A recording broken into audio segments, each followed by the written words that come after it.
ஒரு மனுஷனுக்கு கர்த்தருக்கு பயப்படுகிற பயம் அவனுடைய வாழ்க்கையில் இருக்குமானால் அவனுடைய வாழ்க்கையில் வருகிற நன்மைகள் ஆசீர்வாதங்களை குறித்து நம்ம தொடர்ந்து பார்த்து கொண்டிருக்கிறோம். இன்னைக்கு நம்ம என்ன பார்க்க போகிறோம் அப்படின்னா 34ஆம் சங்கீதம் 9ஆம் வசனத்தில் அந்த வசனம் இப்படியா சொல்கிறது, கர்த்தருடைய பரிசுத்தவான்களே அவருக்கு பயந்திருங்கள், அவருக்கு பயந்தவர்களுக்கு குறைவில்லை அப்படின்னு சொல்லி அந்த வசனம் சொல்லுது. ஆனால் பயந்தவர்களுக்கு குறைவில்லை அப்படின்னு நம்ம அப்படி லிட்டரலாக நம்ம எடுத்துக்கொண்டோமானால் வேத புஸ்தகத்திலே அநேக பரிசுத்தவான்களுடைய வாழ்க்கையை நம்ம பார்த்தாலும் நம்முடைய சமகாலங்களில் நம்மோடு வாழ்கிற அல்லது வாழ்ந்து மறைந்த பரிசுத்தவான்களுடைய வாழ்க்கையை நம்ம பார்த்தாலும் அநேக குறைவுகள், அவங்க போராட்டங்கள், இழப்புகள், பிரச்சனைகளை சந்தித்து தான் அவங்க வந்திருக்காங்க. அதை நம்ம கண்கூட நம்ம பார்த்துருக்குறோம். அப்படின்னா இப்போ இந்த வசனம் தவறா அப்படின்னா அது அப்படி கிடையாது.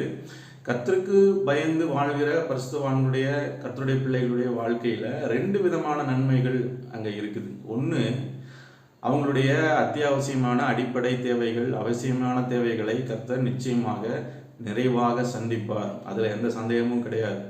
ஆனால் மனுஷனுடைய இருதயம் எப்படிப்பட்டது அப்படின்னா, எவ்வளவுதான் நிறைவுகள் இருந்தாலும் ஏதாவது ஒரு குறைவு எல்லா மனுஷனுடைய வாழ்க்கையிலும் இருக்கும்.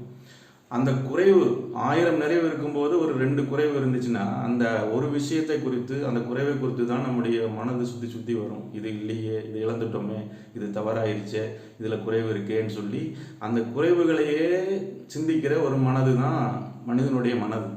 அப்போது இந்த வசனத்தின்படி நம்ம பார்க்கும் பொழுது சங்கீதம் 34:9 கர்த்தருடைய பரிசுத்தவான்களுடைய வாழ்க்கையில் குறைவு இல்லை, அவருக்கு பயந்தவர்களுக்கு குறைவில்லைன்னா அது என்ன அர்த்தத்தை நமக்கு கற்றுக் கொடுக்குதுன்னா, நம்முடைய அடிப்படை தேவைகளை கர்த்தர் சந்திப்பார், நிறைவாக்குவார். அதே நேரத்தில் குறைவுகள் வந்தாலும் அந்த குறைவுகளை நாம் நினையாமல் கர்த்தர் செய்த நன்மைகளை மாத்திரம் நினைத்து கர்த்தருக்கு நன்றி சொல்லுகிற ஒரு நிறைவான இருதயத்தையும் கர்த்தர் நமக்கு கொடுக்குறார். இந்த வசனத்தின்படி பார்க்கும்போது 2 ராஜாக்கள் 4:13 சூனேமியாள் அப்படிங்கிற அப்படி ஒரு பெண் அங்கே வர்றாள். அவளுக்கு பேர் இல்லை, அந்த ஊர் பேரை வச்சு சூனேமியாள். அப்போ அந்த சூனேமியாள்கிட்ட எலிசா கேட்கும் பொழுது, உனக்கு ஏதாவது நான் செய்யணுமா, உதவி செய்யணுமா, உனக்கு ஏதாவது குறை இருக்கா அப்படின்னு கேட்கும் பொழுது அவள் சொல்கிறா, என் ஜனத்தின் நடுவே நான் சுகமாய் குடியிருக்கிறேன், எனக்கு எந்த குறையும் இல்லை. ஆனால் அவளுக்கு பிள்ளை இல்லை, அது ஒரு பெரிய குறை அவளுடைய வாழ்க்கையில் இருக்குது. ஆனாலும் அந்த குறைவை அவள் நினைக்கவே இல்லை. கர்த்தருடைய கிருபையை, அந்த நன்மையை நினைச்சு நான் சுகமாய் நான் குடியிருக்கிறேங்கிற ஸ்டேட்மெண்ட்டை அவள் சொல்கிறான்.